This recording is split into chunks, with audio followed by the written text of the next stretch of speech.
टेढ़े दांतों वाली बहू। जैस्मिन अपने माता पिता के साथ सोनिया विहार में रहती है।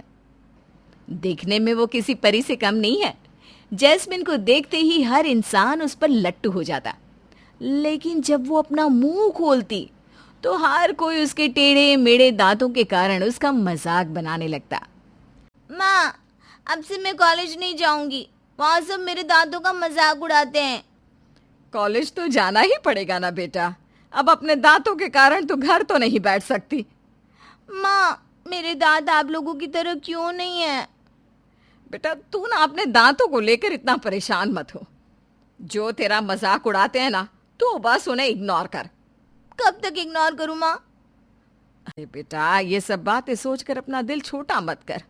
देख, आज ना लड़के वाले तुझे देखने आ रहे हैं। जा जल्दी से तैयार हो जा। नहीं करनी मुझे शादी। पिछली बार जब लड़की वाले आए थे तो आपने देखा था ना, उन्होंने मेरा कितना मजाक उड़ाया था। अरे बेटा, सब लोग एक जैसे नहीं होते। क्या पता आज जो लोग तुझे देखने आ रहे हैं उन्हें तू पसंद आ जाए। और अगर ऐसा नहीं हुआ तो? अरे ऐसा ही होगा, देखना तू। जैस्मिन उदास होकर अपने कमरे में चली जाती है और एक डायरी उठाकर लिखना शुरू कर देती है। वो जब भी उदास होती या कोई उसका मजाक उड़ाता तो वो ऐसे ही डायरी लिखकर अपना मन हल्का कर लेती। कुछ समय बाद सोनू नाम का एक लड़का अपने परिवार के साथ वहां पहुंचता है। बहन जी, हमसे अब और इंतजार नहीं हो रहा, प्लीज अब तो अपनी लड़की को बुला लीजिए। हाँ जी हाँ जी, अभी बुलाती हूँ। जैस्मिन, जैस्मिन बेटा, सबके लिए चाय लेकर आना। तो पहली झलक में ही सभी उसे पसंद कर लेते हैं। हमने तो लड़की को देखते ही पसंद कर लिया है, आप हमारी तरफ से हाँ समझिए। हाँ बहन जी, आपकी लड़की तो बहुत सुंदर है, हमें अपने बेटे गौरव के लिए ऐसी ही लड़की चाहिए। हमारे तरफ से भी आप लोग हाँ ही समझ लीजिए। जैस्मिन बेटा, तुझे लड़का पसंद आया ना? जैस्मिन मुस्कुराने लगती है। उसके मुस्कुराने पर लड़के वालों को उसके टेढ़े मेढ़े दांत दिख जाते हैं, जिसे देखकर वो लोग गुस्से से आग बबूला हो जाते हैं। मम्मी, इसके दांत तो राक्षसों के जितने टेढ़े हैं। बहन जी, ये क्या भद्दा मजाक है? आप अपनी टेढ़े दांतों वाली लड़की को हमारे मत्थे पड़ना चाह रही थी क्या? अरे नहीं नहीं समधन जी, आप मुझे गलत समझ रही हैं। मैं आपकी कोई समधन वामधन नहीं हूँ। हम इस शादी से इनकार करते हैं जी। हाँ जी बिल्कुल। लेकिन अभी तो आपने मुझे अपनी बहू कहा था, सिर्फ दांतों के कारण आप मुझे अपनी बहू बनाने से इनकार क्यों कर रही हैं? अजीब जबरदस्ती है। जब हमें नहीं करनी शादी तो फिर क्यों पीछे पड़ी हो? और वैसे भी ना समाज में हमारी बहुत इज्जत है, तुम्हारे कारण हम अपनी नाक नहीं कटवा सकते। तुमसे मैं क्या, दुनिया का कोई भी लड़का शादी नहीं करेगा। अपनी शादी के सपने देखना छोड़ दो। बस फिर क्या था, इतना कहकर वो लोग वहां से चले जाते हैं। लेकिन इस बात का जैस्मिन पर बहुत गहरा असर होता है। वो रोते रोते अपने कमरे में चली जाती। अगले दिन, शीला, मुझे तो जैस्मिन की बहुत चिंता हो रही है। उसकी शादी होगी भी या नहीं? अरे थोड़ा शुभ शुभ बोलिए ना, आज नहीं तो कल जरूर होगी हमारी बेटी की शादी। मम्मी, अब मैंने फैसला कर लिया है, मैं कभी शादी नहीं करूंगी। अरे ये तू क्या बोल रही है बेटा? मैं सही बोल रही हूँ माँ। अब मुझे समझ में आ चुका है, ये दुनिया सीरत पर नहीं सूरत पर मरती है, और मेरे ये दांत मुझे कुरूप बनाते हैं। इसलिए अब ना आप मेरे लिए लड़का देखना छोड़ दीजिए। अरे बेटा, ऐसे हार नहीं मानते, जरूर होगी तेरी शादी। जैस्मिन बिना कुछ कहे वहां से चल देती है, जिसके बाद शीला और परितोष भी गहन चिंतन में पड़ जाते हैं। अब जैस्मिन की शादी कराने का एक ही रास्ता है। कैसा रास्ता? हमें उसकी धोखे से शादी करानी होगी। शादी तक जैस्मिन के टेढ़े दांतों की सच्चाई उनसे छुपाकर। और फिर शादी के बाद क्या? अगर उसके बाद उन्होंने हमारी बेटी को घर से निकाल दिया तो? ओफो, आप ना बहुत ज्यादा सोचते हो। बाद की बात में देख लेंगे। अभी आप जैस्मिन को धोखे वाली इस शादी के लिए मनाने के बारे में सोचिए। शीला और परितोष हाथ पैर जोड़कर जैस्मिन को शादी के लिए मना लेते हैं और शादी से पहले मुंह खोलने के लिए मना कर देते हैं। परिवार वालों को गिड़गिड़ाता देख जैस्मिन भी इसके लिए हाँ कर देती है और इसी तरह कुछ ही दिनों के अंदर जैस्मिन की शादी यश नाम की एक लड़की के साथ हो जाती है। बहू, आज तेरी इस घर में पहली रसोई है, इसलिए पहले जाकर कुछ मीठा बना ले। जैस्मिन बिना कुछ बोले सीधा रसोई में जाकर खाना बनाने लग जाती है। थोड़ी देर बाद सभी के लिए हलवा बनाकर ले आती है। सभी हलवे की बहुत तारीफ करते हैं, लेकिन उसके बाद भी जैस्मिन कुछ नहीं बोलती। बहू, हलवा तो बहुत अच्छा बना है। हाँ जैस्मिन, सच में तुम्हारे हाथों में तो माँ अन्नपूर्णा का आशीर्वाद है। इतना स्वादिष्ट खाना मैंने आज तक नहीं खाया। तुम कुछ बोल क्यों नहीं रही जैस्मिन? सब तुम्हारी इतनी तारीफ कर रहे हैं। जैस्मिन हल्की मुस्कान के साथ सर झुका देती है। अच्छा बहू सुन, कल तेरी मुंह दिखाई की रस्म है, इसलिए जल्दी उठकर तैयार हो जाना। हाँ? जैस्मिन फिर से गर्दन हिलाकर जवाब देती है। बहू, ऐसे गूंगों की तरह सिर हिलाकर बात क्यों कर रही हो? मुंह में जुबान नहीं है क्या? लेकिन जैस्मिन कुछ नहीं कहती, जिससे निवेदिता के गुस्से का पारा हाई हो जाता है। देखो बहू, कल मेरे कुछ पड़ोस के लोग आकर तुम्हें देखेंगे। तुम उनके सामने मेरी नाक मत कटवा देना, और ये सर से नहीं जुबान से बात करना, समझ में आया? जैस्मिन फिर से सर हिलाकर जवाब देती है, जिससे नाराज होकर निवेदिता गुस्से में तिल मिलाती हुई वहां से चली जाती है। अगले दिन निवेदिता के कुछ पड़ोसी जैस्मिन की मुंह दिखाई के लिए आते हैं। निवेदिता, तेरी बहू तो चांद का टुकड़ा लग रही है। सच में निवेदिता, तो बहुत किस्मत वाली है जो तुझे इतनी सुंदर लड़की मिली है। वैसे नाम क्या है तुम्हारा बेटा? बहू, अपना नाम बताओ सबको। जी, जैस्मिन नाम है मेरा। इतना बोलते ही जैस्मिन के टेढ़े मेढ़े दांत सभी को दिखाई देने लगते हैं। निवेदिता और उसका पूरा परिवार जैस्मिन के दांतों को देखकर चौंक जाता है। ये क्या, इसके दांत तो टेढ़े हैं। निवेदिता, ये किसे बहू बनाकर लाई है तू? शादी करने से पहले एक बार इसके दांतों पर तो ध्यान दिया होता। जैस्मिन की मुंह दिखाई में पहुंचे सभी लोग उसका मजाक बनाने लगते हैं और हंसी ठिठोली करते हुए वहां से चले जाते हैं। मम्मी, इसके दांत तो टेढ़े हैं। इन लोगों ने हमें धोखा दिया है। शादी के नाम पर इतना बड़ा धोखा दिया तुमने और तुम्हारे परिवार ने हमें। हम लोगों ने आपको कोई धोखा नहीं दिया। ये धोखा नहीं तो और क्या है? शादी से पहले तुमने हमें अपने ये टेढ़े मेढ़े दांतों के बारे में क्यों नहीं बताया? शादी तो मुझसे करनी थी ना आपको, दांतों से थोड़ी ना। और माँ पापा ने मुझे कुछ भी बोलने से मना किया था। माँ, मैं इसके साथ अब एक कमरे में नहीं रह सकता। अब प्लीज कुछ कीजिए। चल, अभी के अभी अपना बैग उठा और निकल जा मेरे घर से। वैसे भी अब तेरी वजह से हम कहीं मुंह दिखाने के लायक नहीं रहे। ऐसा मत कहिए माँ जी, इस घर को छोड़कर मैं और कहाँ जाऊंगी? कहीं भी जा मेरी बला से। मैं अपने बेटे के लिए ऐसी बहू चाहती हूँ जो दिखने में देवी की तरह सुंदर हो, तेरी तरह चुड़ैल नहीं। चल निकल जा मेरे घर से। भगवान के लिए ऐसा मत कीजिए माँ जी, मैं इस घर की बहू हूँ, आपके बेटे की पत्नी हूँ। मैं तुम्हें एक पल के लिए भी बर्दाश्त नहीं कर सकता। निकल जाओ यहाँ से। जैस्मिन रोते हुए अपने कमरे में चली जाती है और अपनी माँ को सारी आप बीती बताती है, जिसके बाद समाज की बदनामी का डर बताकर वो भी उसे अपनाने से इनकार कर देती है। जैस्मिन फिर से डायरी लिखती और अपना दुख दर्द उस बेजान डायरी से साझा करती। अगले दिन, तू गई नहीं अभी तक अपने मायके? मम्मी जी, मेरे मायके वाले चाहते हैं कि मैं यहीं रहूं आप लोगों के साथ। देखो, मैं तुम्हें अब आगे बर्दाश्त नहीं कर सकता। भगवान के लिए यहाँ से चली जाओ। सभी की बातें सुनकर जैस्मिन वो घर छोड़कर चली जाती है और अपनी शादी के कुछ गहने बेचकर एक छोटी सी झोपड़पट्टी में अपना रैन बसेरा करने लगती है। 3 महीने बाद, इस बार अपने बेटे की शादी में हम कोई जल्दबाजी नहीं करेंगे। आपने बिल्कुल ठीक कहा। इस बार हम लड़की को 3 से 4 बार अच्छे से देखकर ही शादी की बात आगे बढ़ाएंगे। देखते ही देखते निवेदिता अपने बेटे यश की दूसरी शादी कोमल नाम की लड़की से करा देती है।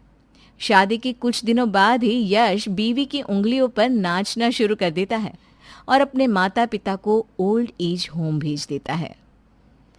हमारा दिमाग खराब हो गया था जो हमने यश की शादी उस लड़की से करा दी। अरे उससे लाख गुना अच्छी तो वो टेढ़े दांतों वाली लड़की थी। उस वक्त हमने ही समाज के झंडे लेकर उस लड़की को बेइज्जत करके घर से निकाल दिया था, और आज देखो, जब हमारे बेटे ने हमें घर से बाहर निकाला तो समाज का कोई भी ठेकेदार आगे नहीं आया। सही कहते हैं लोग, कर्मों का फल एक ना एक दिन अवश्य मिलता है। हमने एक कोहिनूर को ठुकराकर चमकने वाले पत्थर को अपनाया, उसकी सजा तो हमें मिलनी ही थी। अरे करम जली, तू तो ठहरी मासूमियत की निशानी ही। अरे नाक में दम कर रखा है। पहले तो मेरे बेटे को खा गई और अब हम सबको खा जाना चाहती है। मैं अच्छी तरह जानती हूं तेरे मंसूबों को। तू हम सबको मार डालकर हमारी जमीन और जायदाद हड़पना चाहती है ना, कल मुही कहीं की। नहीं माँ जी, ऐसा कुछ नहीं है जैसा आप सोच रही है। ये कहानी है गायत्री की, जो एक विधवा होती है। छोटी उम्र में उसके पति शैलेश की एक कार एक्सीडेंट में मौत हो गई थी, जिसके बाद वो अपनी 3 साल की बेटी के साथ ससुराल में रह रही होती है। पति के जाने के बाद गायत्री के ससुराल वाले गायत्री को खूब ताने कसते। उसके ससुराल में उसकी सास सरला, ससुर जयंतीलाल, देवर सहदीप और देवरानी किंजल होती हैं। आज तो मेरा भोग प्रसाद बनने से रहा। अरे ओ किंजल बहू, एक शीरा कढ़ाई में बनाने में इतने घंटे लगते हैं क्या? जब 56 भोग बनाओगी तो क्या 56 दिन लगाओगी? तभी वहां पर गायत्री शीरे की कढ़ाई लेकर आती है। ये लीजिए माँ जी, भोग प्रसाद। हाय हाय हाय हाय, अरे आप शगुनी औरत, पगला गई है क्या तू? बेवकूफ गधी कहीं की। अरे क्या हुआ सरला, इतना क्यों चिल्ला रही हो जैसे बड़ी बहू ने शीरा नहीं जहर ला दिया हो? अरे एक विधवा के हाथ से बना भोग प्रसाद चढ़ाऊंगी क्या मैं? मुझे किसी पागल कुत्ते ने काटा है जो मैं इतना बड़ा अनर्थ, इतना बड़ा पाप करूं, हैं? तभी वहां किंजल आ जाती है। पर माँ जी, इट्स ओके, ऐसा कुछ भी नहीं होता जैसा आप अनुमान लगा रही हो।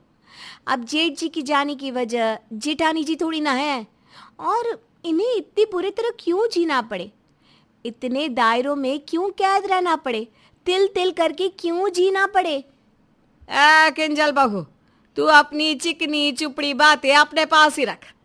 मेरे बेटे की मौत भले ही उस कार एक्सीडेंट में हुई थी, लेकिन उसके जीवन का अंत इस कुलक्षणी की वजह से ही हुआ है। इसी के कुंडली में दोष होगा या फिर ये मांगलिक होगी। सीरियसली माँ जी, आपको ये सारी बातें बिल्कुल भी शोभा नहीं देती। किंजल, खबरदार अगर आइंदा से माँ से उल्टे मुंह जवाब देकर बात की तो। और छोटी बहू, तुम कहाँ चली गई थी जो बड़ी बहू ने ये प्रसाद बनाया? पापा जी, वो मैं आंगन में सुखाए हुए कपड़े निकाल रही थी। काले बादल छा गए हैं ना, बारिश आने वाली है, और वैसे भी मुझसे अच्छा खाना तो जिठानी जी बनाती है। और पीयू भी सो रही थी, इसलिए मैंने जिठानी जी से कहा। लेकिन अब नहीं, अब से तुम दोनों आपस में एक दूसरे की मदद नहीं करोगी। ऐ गायत्री बहू, तुझे जो कमरा दिया गया है ना घर के कोने में, वहीं पड़ी रह तू। हम हमारी पीहू का ध्यान रख सकते हैं। अपने ससुराल वालों के तीखे तानों को सुनकर गायत्री काफी दुखी हो जाती है। वो रात में अपने कमरे में बिलख बिलख कर रोती है।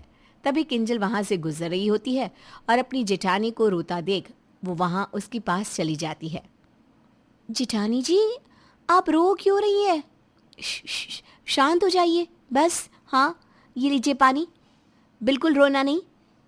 किंजल, मैं क्या करूं, इतनी बड़ी जिंदगी है, छोटी बच्ची है और परिवार के ताने, समाज का डर। शैलेश जी के जाने के बाद तो मेरी जिंदगी नर्क जैसी हो गई है।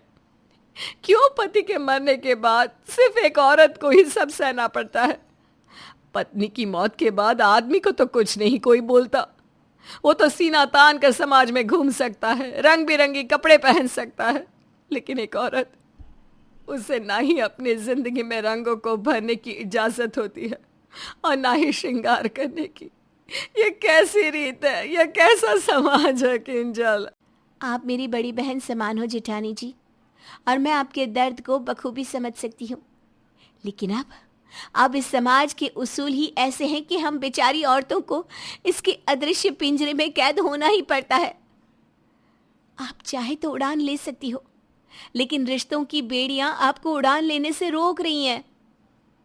अगली सुबह, आ गायत्री महारानी, आज तुझे पूरे घर की सफाई करनी है।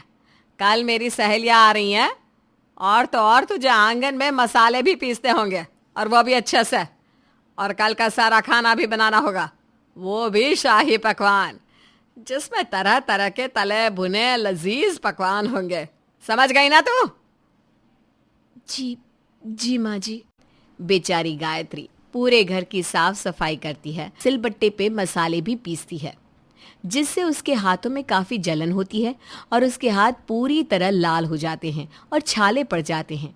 रोते रोते बेचारी जैसे तैसे सारा काम निपटा लेती है। अगले दिन पीहू को सुलाकर वो सरला की सहेलियों के लिए शाही पकवान बनाने जाती है, लेकिन खाना बनाते समय नमक, मिर्च और प्याज से उसके हाथों पर जलन होने लगती है। क्या हुआ जेठानी जी? अरे बाप रे, आपके हाथों को ये क्या हो गया? ये सिलबट्टे की वजह से छाले हुए हैं। आइए, यहाँ पर आइए, मैं आपको दवाई लगा देती हूँ। किंजल गायत्री के हाथों पर दवाई लगा देती है। धन्यवाद किंजल, अब आराम लग रहा है। अब मैं खाना बना देती हूँ, वरना फिर माँ जी। नहीं, आप कहीं नहीं जा रही हैं। आप बैठिए और सारा खाना मैं बनाऊंगी। लेकिन माँ जी ने देख लिया तो? माँ जी फिलहाल मंदिर गई हैं और वो सीधे 1 घंटे बाद आएंगी, और तब तक सारा खाना बन भी गया होगा। उनके आने पे आप बस उन्हें और उनकी सहेलियों को खाना परोस देना, ठीक है? शुक्रिया किंजल, सच में देवरानी हो तो तुम जैसी। इस घर में इकलौती तुम ही हो जो मुझे और मेरे दर्द को समझ सकती हो। किंजल सारा खाना पकाती है। ऐसे ही वो गायत्री की घर के कामों में चुपके से मदद करती है और कभी कभी चुपके से गायत्री को पैसे भी दे देती, कुछ खरीदने या खाने के लिए। गायत्री और किंजल का रिश्ता 2 सगी बहनों से भी काफी गहरा था। एक दिन किंजल का भाई युवान उससे मिलने उसके ससुराल आता है। माँ जी, पापा जी, जेठानी जी, सहदीप जी, इनसे मिलिए। ये जनाब है मेरे छोटे भाई, जो अभी अभी डलहौजी से आया है। ये एक इंटीरियर डिज़ाइनर है और एक बहुत बड़ी कंपनी का मालिक भी। इसलिए ये अपने परिवार को और रिश्तेदारों को टाइम ही नहीं देता, और तो और खुद को भी नहीं।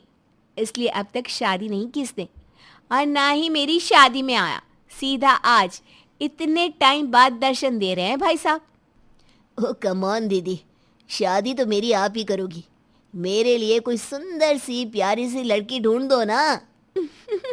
हाँ हाँ, तेरा स्वयंवर तो मैं ही रचाऊंगी। बाय द वे, नमस्ते एवरीवन। सभी उसे नमस्ते करते हैं। चाय नाश्ता होता है और युवान की नज़र सिर्फ गायत्री पर ही होती है। ये सब सरला देखकर परख लेती है। सरला गायत्री से कहती है, गायत्री बहू, जाकर सबके लिए बढ़िया सी अदरक वाली चाय बना कर ला। वो नए वाले कप का सेट निकालना और अच्छे से नान, खटाई और चिप्स परोसते हुए लाना। ठीक है माँ जी। गायत्री रसोई में आकर चाय बनाने लगती है। युवान को पहली नज़र में ही गायत्री अच्छी लग जाती है और इसलिए वो जानबूझकर बहाना बनाता है। अब दीदी, वॉशरूम कहाँ है? मुझे कॉल आया है। अरे साले साहब, कॉल आया है तो यहीं पर बात कर लीजिए ना, उसके लिए वॉशरूम जाने की क्या ज़रूरत? अरे जीजू, मुझे नेचर्स कॉल आया है, इसलिए जाना है। हे भगवान, बड़े ही मजाकिया किस्म का है तुम्हारा छोटा भाई किंजल बहू। हाँ, युवान, वो उस तरफ है वॉशरूम। युवान अब सबके बीच से उठकर वॉशरूम के बहाने चुपके से रसोई में आ जाता है और फ्रिज से पानी लेने लगता है। गायत्री को भी दूध का पतीला निकालना होता है। दोनों फ्रिज के पास आकर एक दूसरे से टकरा जाते हैं। So sorry. नहीं, कोई बात नहीं, इट्स ओके। मुझे बस वो दूध का पतीला दे दीजिए। ये लीजिए। और कुछ चाहिए आपको? जी नहीं, शुक्रिया। गायत्री को पतीला पकड़ने में काफ़ी दिक्कत होती है, क्योंकि उसके हाथ के छालों के जख्म अब तक ठीक से भरे नहीं थे। उसके हाथ से पतीला सरकता है और नीचे गिरने ही वाला होता है कि युवान उसे बचा लेता है। ये आपके हाथों में इतने छाले हुए हैं, आपने डॉक्टर को कंसल्ट क्यों नहीं किया? आपको बहुत दर्द हो रहा होगा ना। मुझे एक खास क्रीम के बारे में पता है जिससे छाले एक दिन में ही ठीक हो जाते हैं। अपने प्रति चिंता जताते देख गायत्री को भी युवान अच्छा लगता है। अब युवान का कभी प्रसाद देने, कभी पीहू के लिए खिलौने देने, तो कभी जानबूझकर रास्ता भटकने के बहाने किंजल के ससुराल आना जाना बढ़ जाता है। और जब जब वो घर आता, आंखों ही आंखों में गायत्री और वो दोनों एक दूसरे से बातें करते। नींद में बोलने वाली बहू। उस चाय वाली आंटी को तो मैं छोड़ूंगी नहीं। 12 रुपए की चाय में उसने एक इलायची का दाना तक नहीं डाला। अब देखो कल मैं उसका क्या हाल करती हूँ। चेतना की आवाज सुनकर उसके माता पिता वहां आ जाते हैं। हे भगवान, शादी की उम्र हो चुकी है इस लड़की की, लेकिन अभी तक इसकी नींद में बोलने की आदत नहीं गई। अब इसमें इस बेचारे की क्या गलती? इसे तो सुबह तक कुछ याद भी नहीं रहता।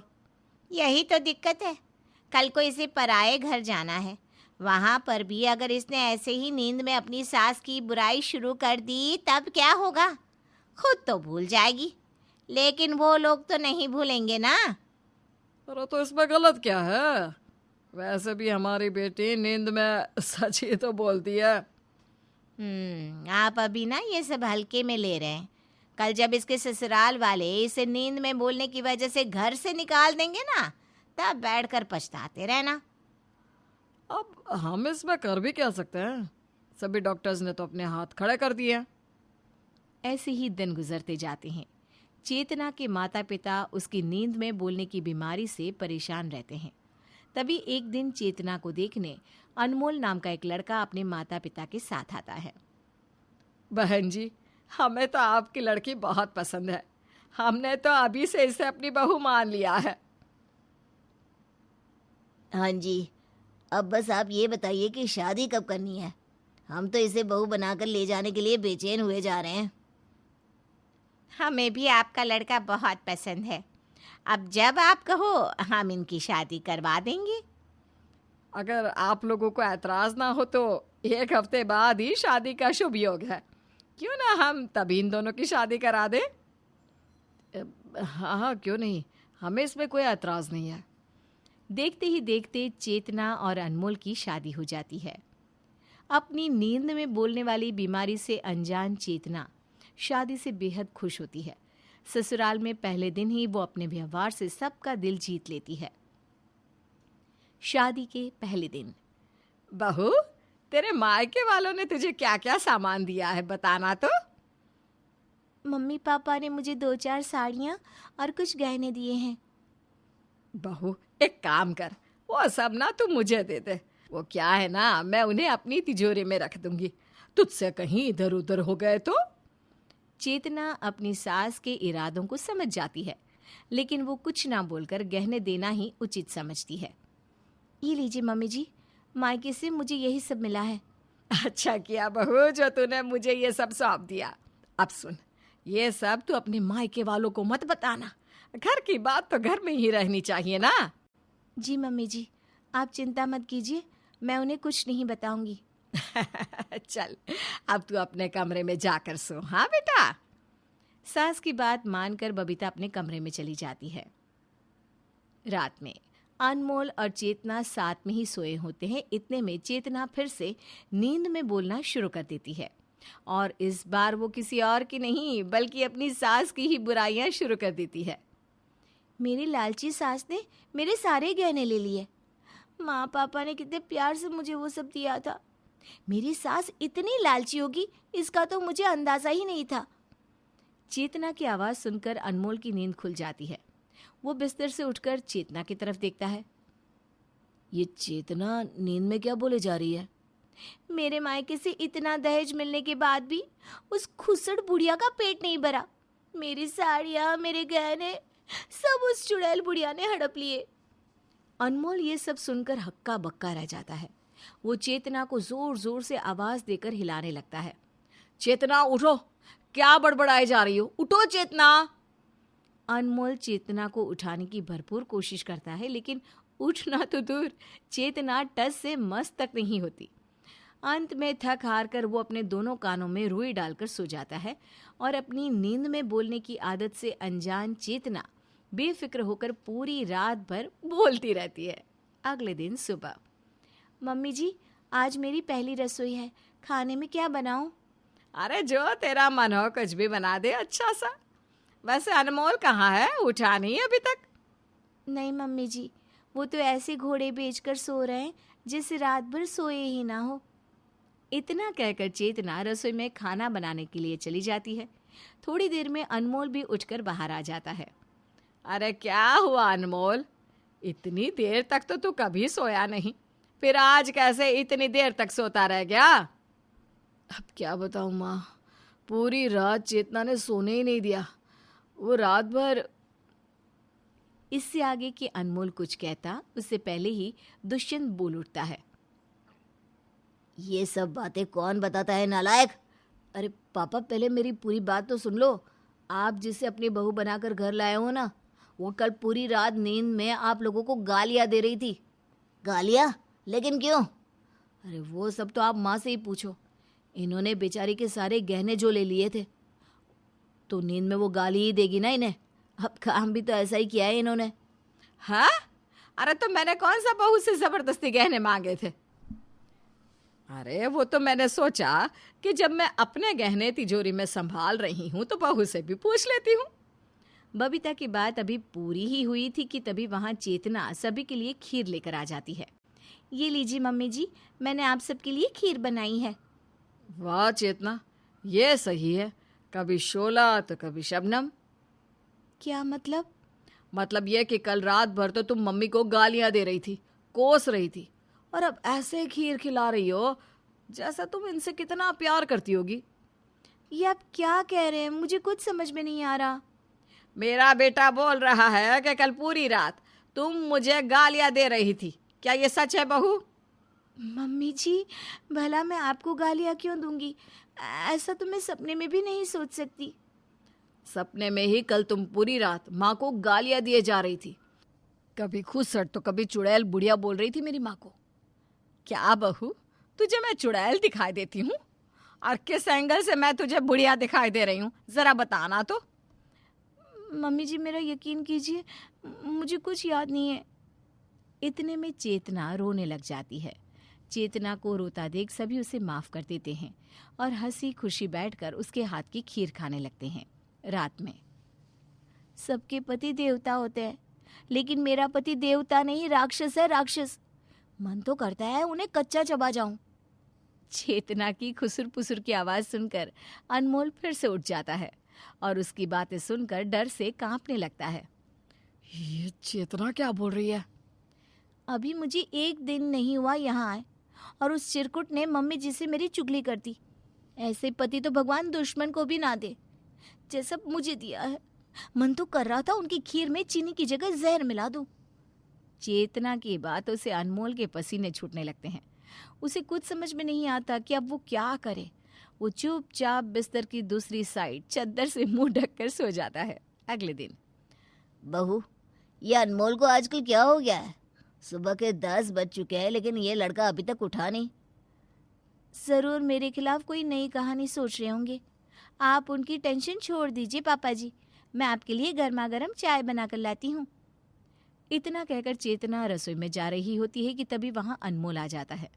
चेतना को देखते ही अनमोल थर थर कांपने लगता है। इससे पहले कि चेतना कुछ समझ पाती, अनमोल झट से उससे 2 हाथ की दूरी पर खड़ा हो जाता है। अब इन्हें क्या हो गया? खैर, मुझे क्या। चेतना उसे नजरअंदाज करते हुए रसोई की ओर चली जाती है।